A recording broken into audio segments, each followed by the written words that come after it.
After his affair came to light, I didn't immediately file for divorce.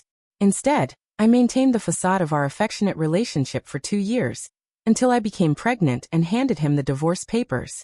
William Hayes returned well past midnight, still impeccably dressed in a suit, his tie perfectly knotted, looking as though he'd just left an important meeting. "Honey, why aren't you asleep yet?" He walked closer and took my hand, his palm warm. "I told you not to wait up for me when I'm working late." A crisp scent of shower gel wafted from him, as if he'd deliberately washed away some trace. I couldn't help but wonder if he even showered and changed for overtime. William truly was a perfectionist. I pulled my hand away and pushed the ultrasound report towards him. "I'm pregnant. 12 weeks. The air froze instantly. William's body visibly stiffened. His pupils sharply constricted, his fingers unconsciously clenched and unclenched, knuckles white, veins visibly throbbing at his temples. In the dim light, I could hear his breathing grow heavy and watch his Adam's apple bob. He looked at me, then the next second, slumped heavily onto the couch. I can overlook it. What kind of man wouldn't care if his honey cheated? Unless he was the one who had wronged his honey first. I met his gaze, my voice calm. "The child is yours." He sharply lifted his head, a cold smirk twisting his lips. "For the past 2 years you always made me use birth control, and we haven't been intimate for 6 months. Now you're telling me the baby is mine? Do you really think I'm that easily fooled, Eleanor? Believe it or not." I slowly sat up straighter, placing a hand on my lower abdomen. William's expression froze instantly. His eyes widened, swirling with a complex mix of emotions I'd never seen before. Shock, confusion, and a flicker of almost imperceptible joy. When Tiffany was 42 days pregnant, and you went to the hospital for her checkup, my voice remained steady. William's face instantly turned ashen, as if he'd been stabbed through the chest. His lips trembled, his fingers unconsciously gripped the couch armrest. "How did you know?" "Not only do I know she's pregnant, but I also know you two have been together for 2 years. William took off his suit jacket, violently tore off his tie, and lit a cigarette. The lighter's flame flickered in his trembling hand, illuminating the cold sweat on his forehead. "No wonder," he exhaled a smoke ring, his voice low. "You suddenly started making me use birth control." He looked up at me, his eyes holding the wary look of a wounded animal. "Why didn't you say anything when you found out then? And since you've endured it for 2 years, why not keep enduring?" I gently stroked my still flat lower abdomen, feeling the tiny life growing within. "I was waiting for you to get tired of her." My voice finally wavered slightly, but then Tiffany got pregnant, so I decided I should leave. The sound of a cigarette, but being aggressively stubbed out, echoed from the ashtray. William's lips trembled. "You're carrying my child. Clean up this mess. Don't make me say it twice. Eleanor, you're pregnant now. I'll take good care of you and our child." I pulled a pre-prepared folder from beneath the couch cushion and pushed it towards him. "Sign it, William. Let's part amicably." He opened the folder. When he saw the words divorce papers, his fingers twitched violently. "You know I grew up in an orphanage." My fingertips gently traced the ultrasound image on the ultrasound report. "The child in my womb is the only blood relative I have." I looked up, meeting his eyes. "I don't want to lose him, William. Are you saying if I don't divorce you, you'll abort this child?" I nodded. "Carrying this child while thinking of your 2 years of betrayal. I have no reason to convince myself to give birth to him. Yet I can't bear to lose him. If we're divorced, it'll be fine. He'll belong only to me, and I won't constantly wonder if my husband went to Tiffany again today. For instance, today you're working late, yet you found time to shower. I can't help but wonder if you came back from Tiffany's place and deliberately cleaned up to avoid my suspicion." William's face turned even paler. He instinctively raised a hand to cover that mark.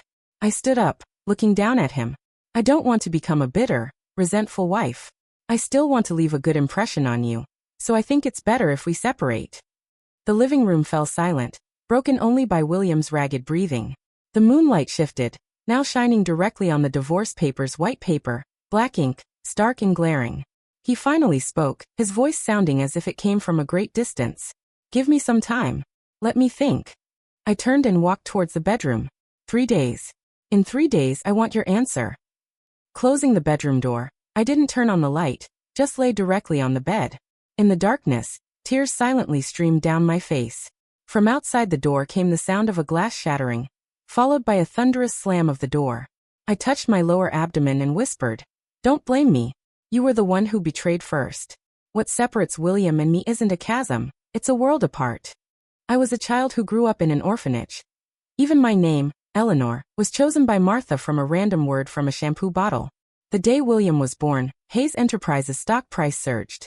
Digital billboards across the city cycled congratulations for the birth of the Hayes heir. When he pursued me in my freshman year of college, I thought this heir to a fortune was just bored and playing games. I returned the designer bags he sent, and I didn't even look at his love letters, tossing them directly into the trash. It wasn't until that stormy night when I was working the night shift at a convenience store. He rushed in, looking like a drowned rat, slapping his black card onto the counter. "I'll buy 3 hours of your time just to eat instant noodles."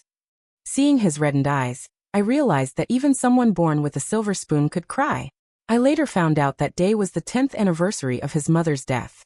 When I asked him about it after we started dating, sitting in the Michelin-starred restaurant he'd booked, he paused, his hand hovering over his steak. "Because when you looked at me, your eyes didn't hold that fawning look." I lowered my head, sipping my wine, using the rim of the glass to hide the bitter smile on my lips.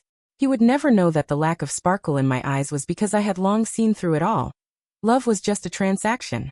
If I was going to sell, I might as well sell to the highest bidder. That night in the hotel suite, as he kissed my collarbone, I was counting the facets on the crystal chandelier on the ceiling. When he passionately called my name, I was calculating when I should open a separate account at a Swiss bank the next day. The night he proposed, he knelt on one knee on the yacht deck, strewn with rose petals, holding a 3-carat pink diamond ring, the sea breeze tousling his hair. I stared at his trembling fingers, thinking, have the contracts signed by this hand been enough to fund countless orphanages? The media extensively reported on the Cinderella story. Only I knew that I was merely a shrewd businesswoman, managing my marriage as the most lucrative long-term investment. The night before the wedding, Martha cried, worried I'd be taken advantage of. I smiled, wiping away her tears, thinking, how could I be taken advantage of? I didn't even bring my heart into this marriage. In the first year of marriage, I learned to distinguish caviar's origin and vintage. In the second year, I earned my MBA degree. In the spring of the third year, I found a rose-colored lipstick stain on his discarded shirt collar, not the nude shade I usually wore. As I applied lipstick in the bathroom mirror, I suddenly saw the reflection of myself trembling. The calculating woman I was, actually shedding tears over a man. That day, I wiped away my tears, reapplied my makeup, and changed into my most expensive business suit. My car pulled up to the company building. I looked up at the office building he had bought for me. The sunlight reflecting off the glass facade made my eyes ache, but I didn't let any more tears fall. "Ms. Vance, good afternoon." Emily at the front desk greeted me respectfully. I nodded with a smile, walking into the private elevator in my custom-made heels. And just like that, I signed a 9-figure deal as Mrs. Hayes. Over these 2 years, I was gentle and considerate, and provided him with ample emotional support. It was also during these 2 years that my business empire no longer needed the Hayes name. Once I became a powerhouse in my own right, the charade of compromise and deference could finally end. I thought if William no longer loved me, then separating would be easy. But 3 days passed and William hadn't come home, nor had he returned any of my calls or messages. I called his personal assistant. The phone rang for a long time before it was picked up. "Madam, Mr. Hayes is in a board meeting. I'll inform him immediately after the meeting, and he'll call you back." I hung up, burying myself in work. When I looked up, it was already 3 in the afternoon, but my phone screen remained dark. The sunlight outside the window was so blinding it made my eyes water. I put on my sunglasses and drove to Hayes Enterprises. "Good afternoon, madam." Everyone at the company respectfully greeted me. I nodded with a smile, acting perfectly normal. No one would have guessed that this Mrs. Hayes was currently divorcing their CEO. I pushed open the door to the CEO's office. Before William could speak, I turned, my nails digging deep into my palms, suppressing the sharp pain in my chest. At that moment, Tiffany was draped around William like a white serpent. Her silk blouse was unbuttoned 3 buttons deep, revealing an expanse of snow-white skin. William's face was cold, but his hand was still on her waist. "Excuse me, I apologize for the interruption." My voice, to my surprise, remained calm. William abruptly pushed Tiffany away, rushing forward to grab my wrist. "Ellie, let me explain." Feeling the probing stares of the surrounding employees, I didn't want to make a scene. It's always better to have more allies than enemies, especially since he was the father of the child in my womb. "Let's talk in the office." Tiffany was still frantically trying to button her blouse. The more she rushed, the more tangled she got, revealing suggestive red marks on her neck. She looked at William for help, her eyes brimming with tears. William's voice was as cold as ice. Get out. Go process your resignation yourself. Don't let me see you again. You're carrying my child, clean up this mess. Don't make me say it twice. You'll regret this. Tiffany's face was ashen, her eyes red, and she fled in a panic. When only the two of us remained in the office, William rubbed his temples wearily. 2 years ago, I was drugged and she helped me. That's why I needed continuous detoxification for 2 years. I gently stroked my abdomen, a hint of mockery in my voice. So you repaid her sacrifice with your body? Ellie, I'll give you anything you want. Money, shares, property. I took a step back. I want my freedom, William. Can you give me that? Outside, dusk was settling, making her bloodshot eyes stand out starkly. He suddenly pulled me into a hug, his warm lips brushing against my earlobe. Never. I was just confused for a moment. The child, I won't let her give birth to it. I'll break things off with her, and we can start over. I interrupted him, stroking my abdomen. You know, pregnant women are emotionally unstable, which can affect fetal development. I don't want my child to suffer any negative impact. If you truly loved me, then let me go. Leaving William's office, I ran into Tiffany, who had clearly been waiting for a while. Oh, what are you so pleased about? She blocked my path, her voice full of triumph. William was just putting on a show for your benefit when he yelled at me. How could he possibly fire me? I didn't even bother to glance at her, simply walking around her. The woman's perfume was giving me a headache. Tiffany lowered her voice. He said he loved me. He said he got tired of you ages ago. Like a squash mosquito on the wall, or a leftover grain of rice in his bowl. I stopped dead, slowly turning around. She immediately touched her belly triumphantly. He also said he's really looking forward to our baby being born. Unlike you who can't even produce a child. Ms. Adams, I interjected with a sweet smile. Congratulations on your impending motherhood. May all your wishes come true. She suddenly seemed to lose her composure. Eleanor, how can you be so vile? Didn't you see those photos? Your husband stopped loving you ages ago. You can tolerate watching your own husband sleep with other women. Don't you have any dignity? I curled my lip in disdain. Ms. Adams, a mistress who's too brazen with the legal wife rarely ends up well. Watching her face go pale instantly, I elegantly pressed the elevator button. As the doors closed, I could still hear her muffled curses. In the back seat of the Rolls-Royce, I looked at the neon lights flashing past outside, and suddenly found it all ridiculous. How could that girl who used to work the night shift at a convenience store ever have imagined she'd worry about such things someday? Ironically, when William pursued me back then, he really seemed like a devoted lover. The heir of Hayes Enterprises, just to eat at a local diner by my college with me, queued for an hour in the bitter cold. I remember him shivering. Yet he still foolishly smiled and handed me his only hot milk tea. Ellie, I'll be good to you for life. That's what he said then. But he never said he'd only be good to me for life, so it was natural for him to change his mind. However, in their circles, William was indeed considered a model husband. At least he remembered to come home and put on a show, remembered to post on social media on every anniversary, always gave me 999 roses on Valentine's Day. A Cartier gift on my birthday was guaranteed. And for our wedding anniversary, he'd definitely cancel all meetings to take me on an island vacation. Those socialites always said with false sincerity, Eleanor, you must be incredibly lucky to marry such a good man as William. Each time, I'd obligingly offer a shy smile. Oh yes, I'm grateful every single day. But no one knew that in college, my dream was simply to find an ordinary office worker, commute together every day, and binge-watch shows in a rented apartment on weekends. It was William who introduced me to this glittering world, making me abandon my original aspirations. The day I found out about his affair, I surprisingly felt a sense of relief, as if it had finally arrived. So I only allowed myself to be upset for a minute. Then I touched up my makeup in the mirror, and went straight to sign a 9-figure contract. After all, love might sour, but a bank account is always loyal. As the car drove into the gated community, my phone vibrated. Anonymous text showed William embracing a tearful Tiffany, softly comforting her. I scoffed. William's secrecy had been flawless. I'd had that lipstick stain investigated, but found nothing. Unfortunately, all his efforts couldn't withstand the mistress eager to solidify her position. Over the past 2 years, this number had sent me over 100 intimate photos, varying from hotels to offices. What kind of mistress doesn't aim for legitimacy? I could have easily used these photos to force William into a divorce. But then I thought, the mansion I live in now, the luxury cars I drive, the status everyone envied, which of these wasn't thanks to him? One shouldn't be too ungrateful. However, if he insisted on clinging on, I wouldn't mind letting him see how sharp this gilded cage's claws could be. When William opened the door, I was leaning against the floor-to-ceiling windows, looking at the night view. He was impeccably dressed in a suit, yet carried a plastic bag from a convenience store, holding 2 packs of instant noodles. "Ellie, I'm back," he mumbled, and casually tossed my phone into the fish tank. Bubbles gurgled to the surface. Then the tablet and laptop followed, one by one, sinking to the bottom of the fish tank. "Are you going to confine me?" He slowly untied his tie, his eyes terrifyingly gentle. "I just don't want trivial matters or trivial people to disturb us." The next morning, sunlight streamed into the kitchen through the sheer curtains.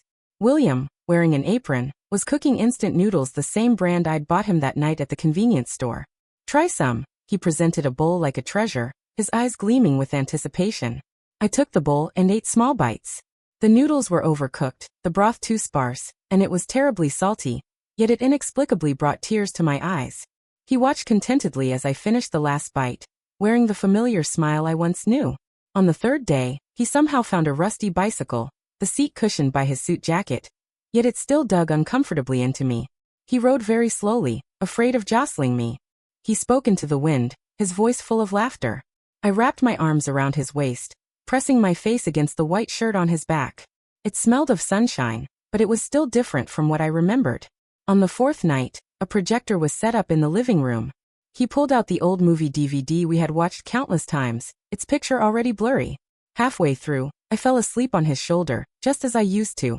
In a haze, I felt him gently carry me back to the bedroom and place a kiss on my forehead.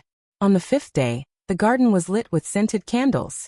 He held the dusty guitar, playing the song he sang on our first date, terribly off-key, yet it brought tears to my eyes. On the 6th day, the sweet scent of chocolate wafted from the kitchen. He was clumsily making the homemade chocolates he'd made when he first confessed his feelings. Though they were melted and shapeless, I ate them one by one in front of him. Late on the 7th night, passing the study, I heard muffled arguing from within. Through the crack in the door, I saw him roaring at the computer. "Get rid of the child. Any amount of money is fine." On the screen, Tiffany was crying uncontrollably. I quietly retreated to the bedroom and took out the divorce papers I had already prepared from the dresser drawer. The 7-day charade of love should come to an end. When William returned to the bedroom, the first thing he saw was the divorce papers. He ripped them up without hesitation. "Eleanor, divorce? You'll never get one. I went through hell and high water to marry you. I'll never let you leave." I said. "Yes, you will, William." He roared. "No, I absolutely won't." His voice held a resolve I'd never heard before. Never, not in this lifetime. It wasn't a lie when he said he went through hell and high water to marry me. That winter, a thin layer of ice coated the stone pathway of the Hayes estate. He knelt there, his black overcoat gradually soaked through with snow. The house manager said the young master had knelt for 3 days and 3 nights, even smashing 3 of Mr. Hayes Sr.'s most prized antique. When I brought him hot ginger tea, he was being subjected to a family punishment. Hayes's specially crafted whip, soaked in brine, could make a person tremble with pain with a single strike. He endured 100 lashes, eventually carried out. The hospital hallway lights were stark white. When the doctor issued a critical condition notice, I finally had a change of heart, kneeling on the ground and praying for his recovery. His blood type was rare, and the blood bank was critically low throughout. Mr. Hayes Sr. had to arrange for a military helicopter to fly in blood from a neighboring state. Ironically, this marriage, forced by a desperate act, ultimately became Hayes Enterprises' best public relations case study. Financial news lauded William's devotion. Entertainment channels sensationalized the Cinderella story. And even our wedding bouquet could make the stock price jump 2 points. Mr. Hayes Sr. later told me in his study, "Young lady, don't be so naive. Do you really believe Cinderella and the prince lived happily ever after?" He pointed to the latest financial report. "Don't be so naive." I lowered my head and handed the elderly man a cup of tea. "Grandpa, I've never been naive." At 3 a.m., William's phone suddenly lit up in the darkness. I squinted, seeing the words, "Assistant," flashing on the screen. William abruptly sat up, the silk sheets sliding off. When he looked back at me, the moonlight fell perfectly on his tense jawline. I pretended to turn over, listening as he walked barefoot out of the bedroom, the door gently closing behind him. He suppressed his rage. Spend whatever it takes, just get it all cleaned up before dawn. His assistant stammered. They said it's not about money, then shut down the platform. I contacted a small platform, but they absolutely refused. I heard the voices from the crack in the door, sighed, and lay back down to sleep. But a pang of bitterness rose in my heart. I wanted to part amicably, but in the end I still resorted to tactics against her. Hayes Enterprises' official social media account released a formal statement at 4 a.m. Official statement recently, false information concerning Mr. William and Ms. Tiffany has circulated online. Upon verification, these are malicious composite images. Regarding these matters, we hereby solemnly declare, Mr. William and Ms. Tiffany maintain only normal professional relations.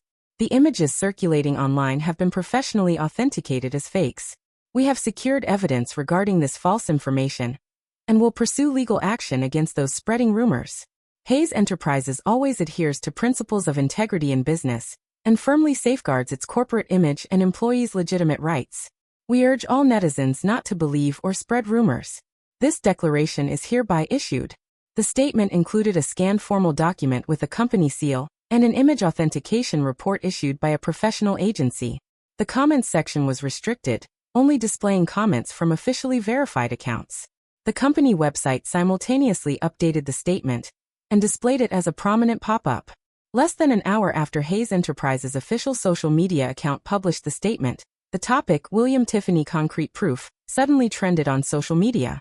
In a grid of 9 photos, William and Tiffany were clearly seen embracing and kissing on a private yacht. Even William's limited edition Patek Philippe watch on his wrist was captured with crystal clarity. It was as if one side denied it, the other wouldn't give up.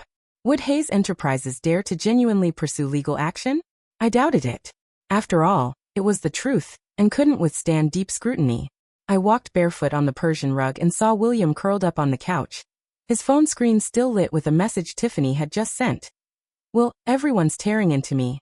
And my lock screen wallpaper is still our wedding photo from the Maldives. I draped a thin blanket over him, carefully studying his features. Mature and steady, still living up to his youthful promise.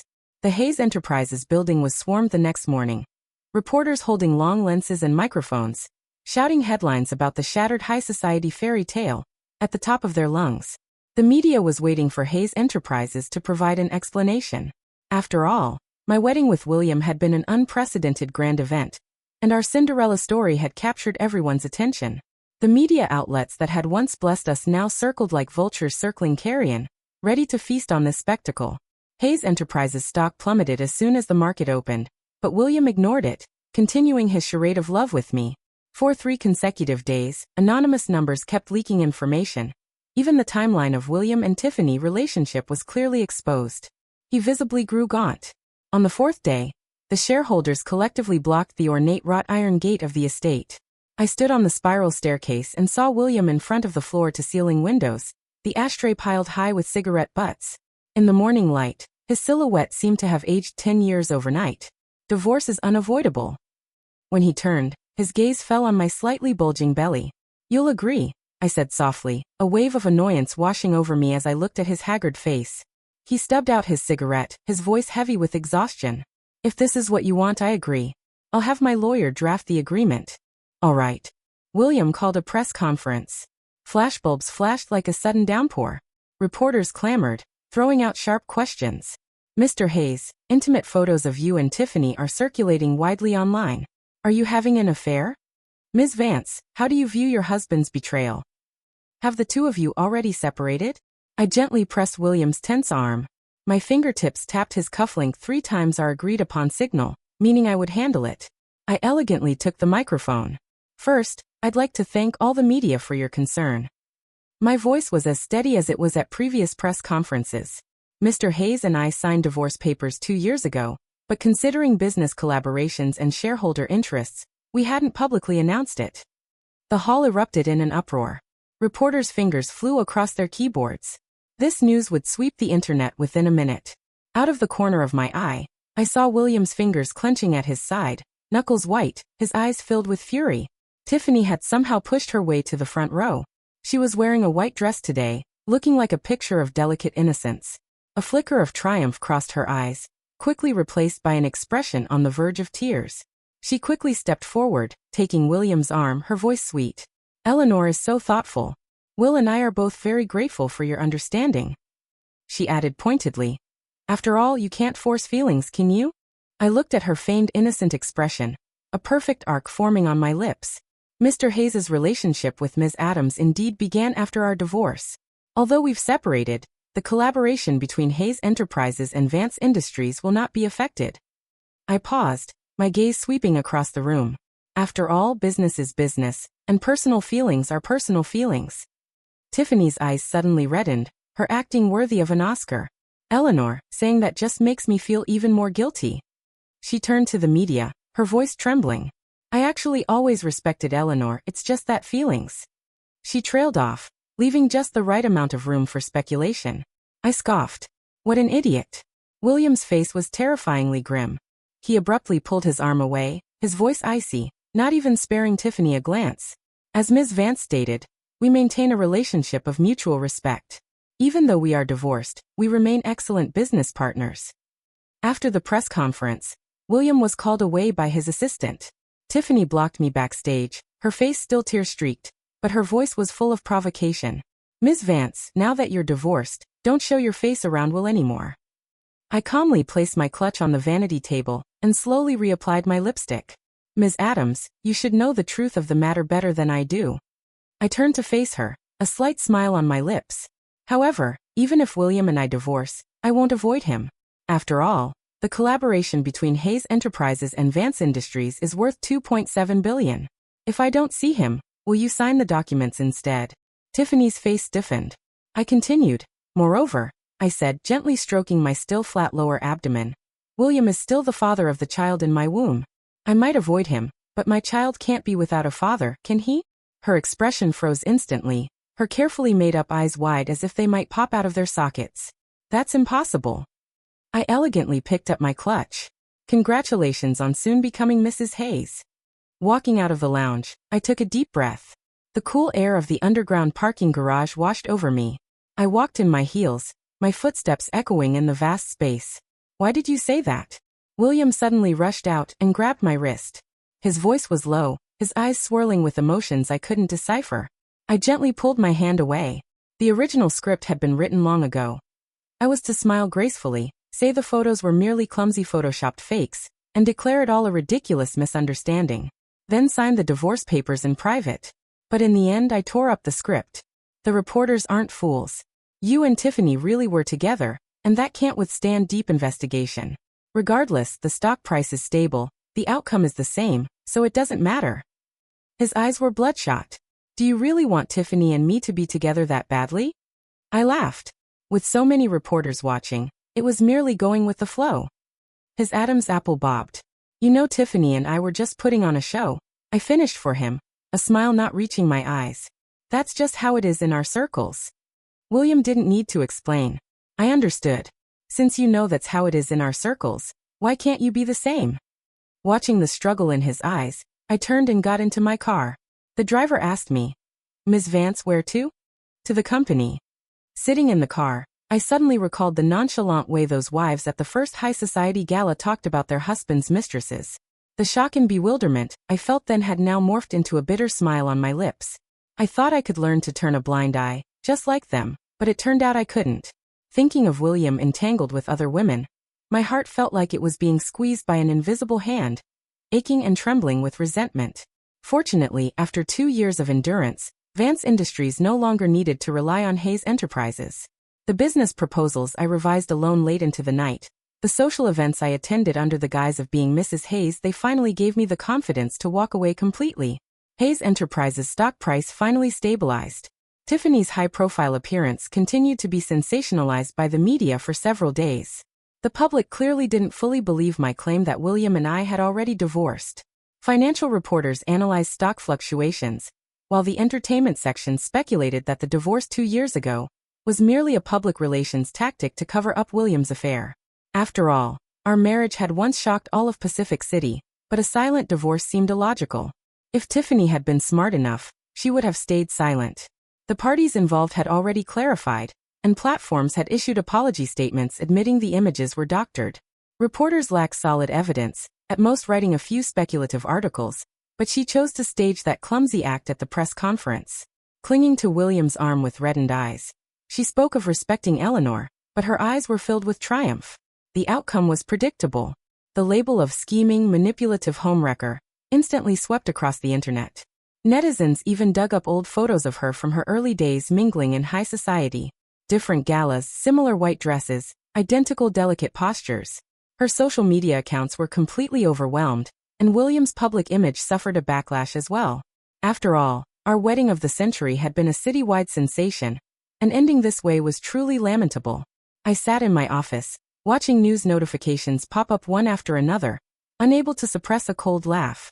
Some people, they could have quietly remained invisible, but instead chose to jump out and invite humiliation. The day the divorce papers were signed, sunlight streamed through the law firm's floor-to-ceiling windows, casting a warm glow on my burgeoning belly. The terms William offered were far more generous than I had imagined. He gave me all the fixed assets under his name, even promising to transfer 15% of Hayes Enterprises shares under his name to the child after birth. When the lawyer read out the last item, my fingertips unconsciously traced the edge of the document. This document was 3 times thicker than the divorce papers I had initially given him.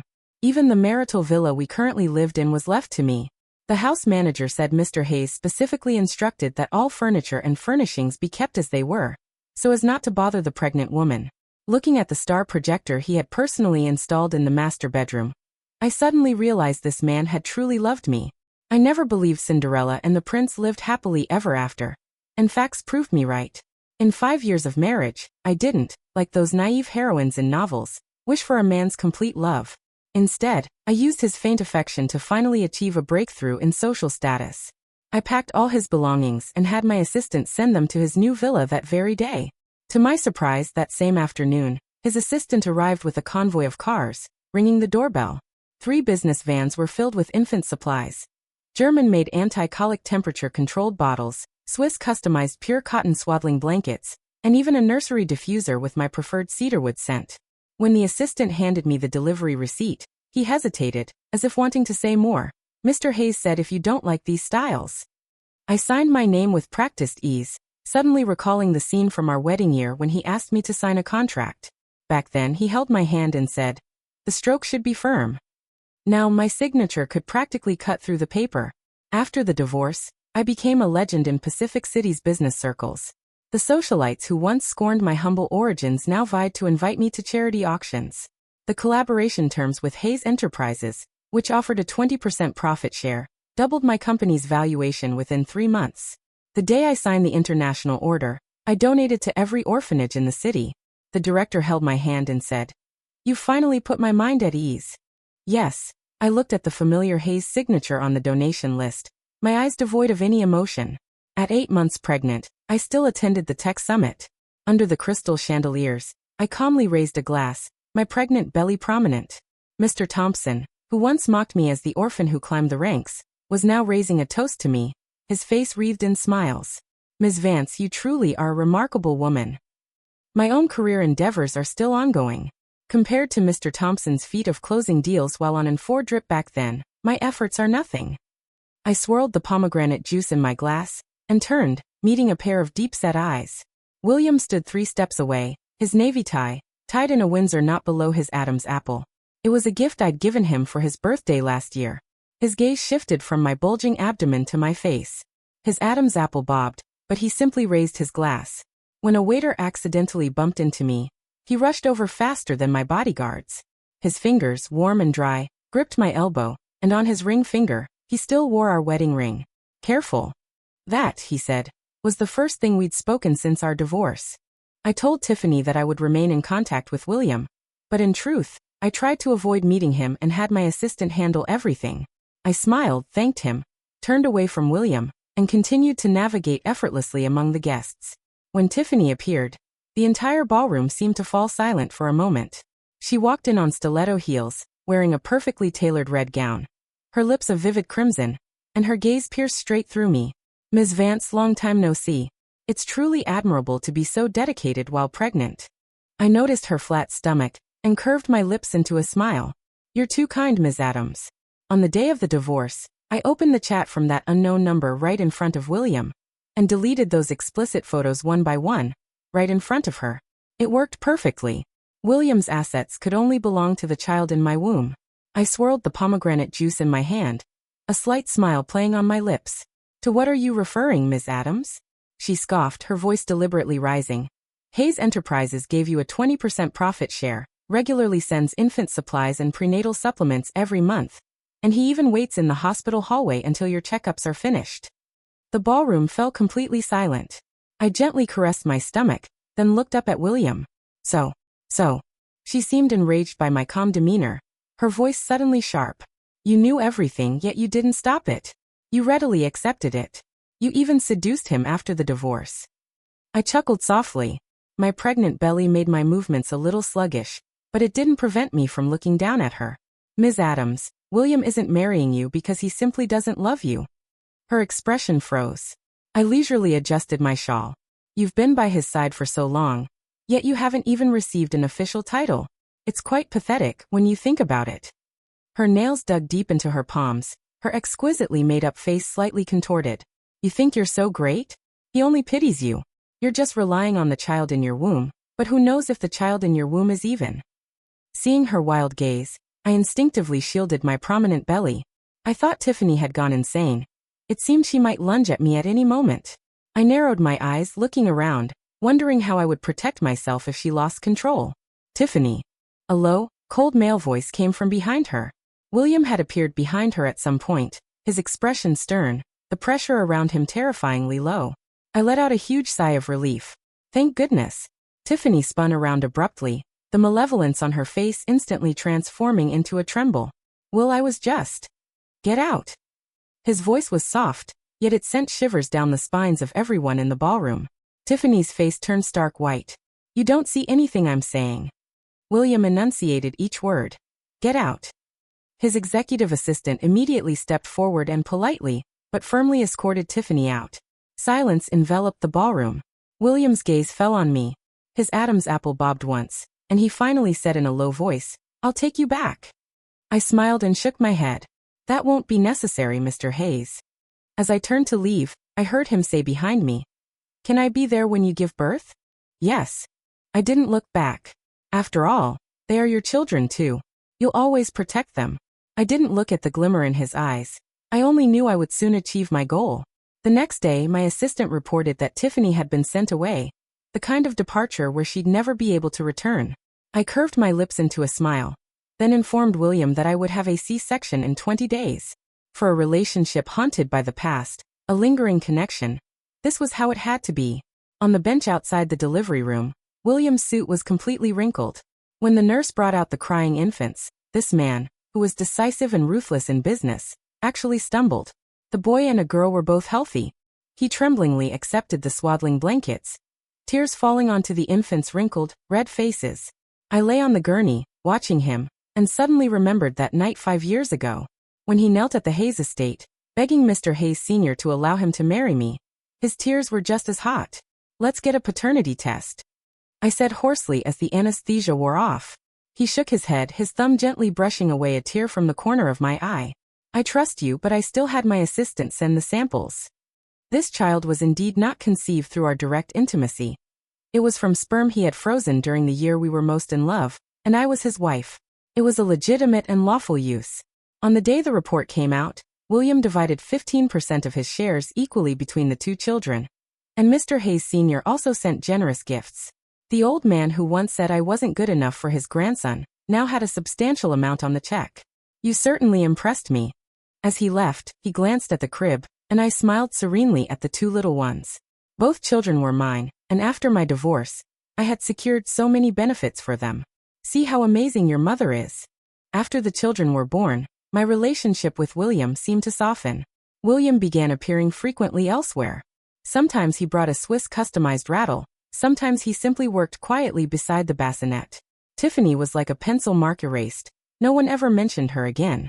The year the children turned 3, William said, Eleanor, let's get remarried. I shook my head. I think we're fine as we are, at least we have freedom. William's request for remarriage was never brought up again after being rejected. Instead, he bought the villa adjacent to Eleanor's.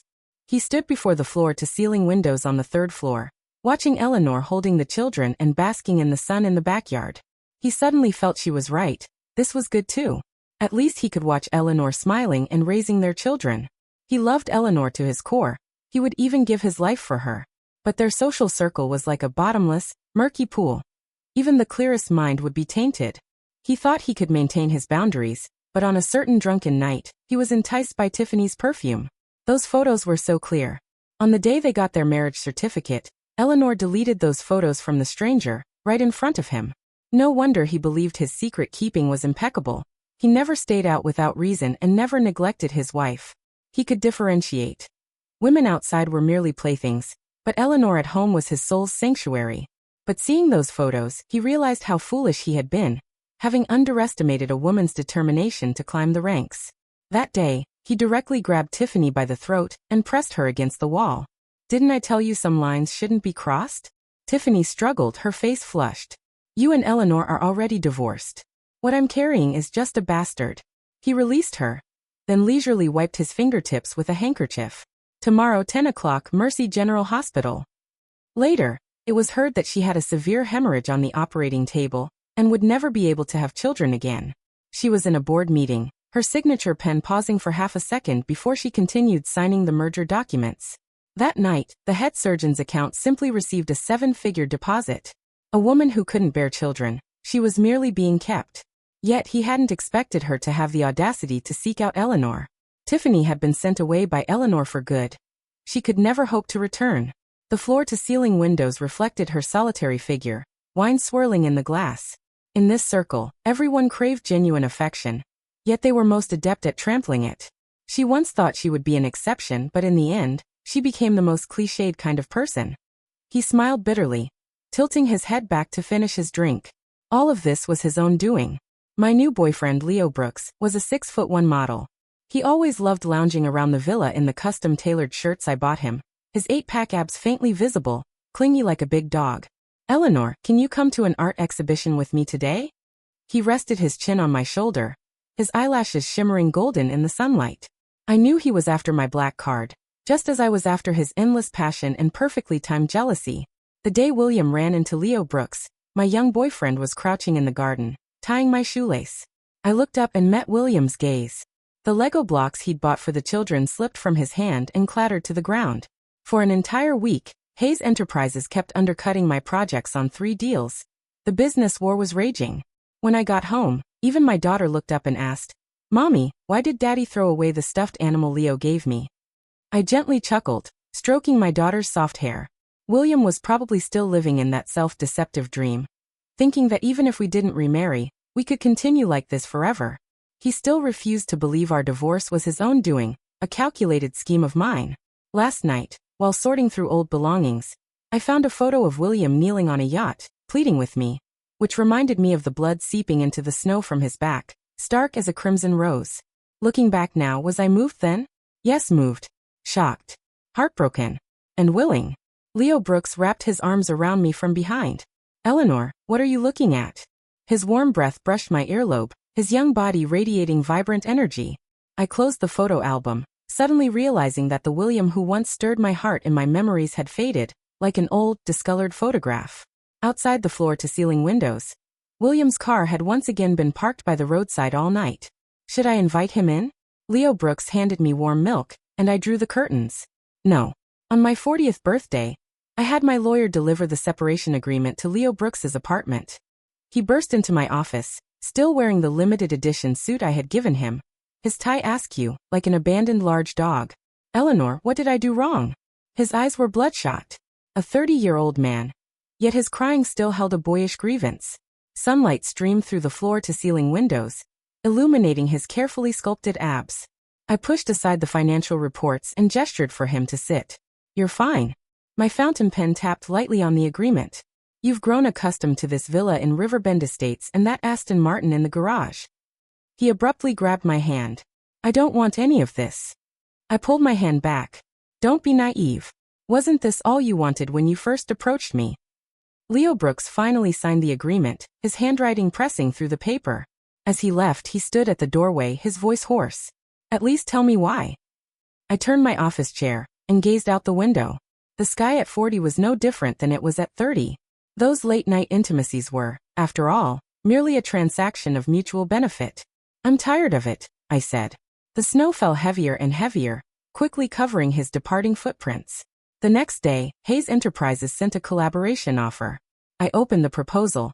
Beside William's signature, with a tiny heart beside it, there was also a small heart drawn. This man, in his 40s, still retained such a childish habit.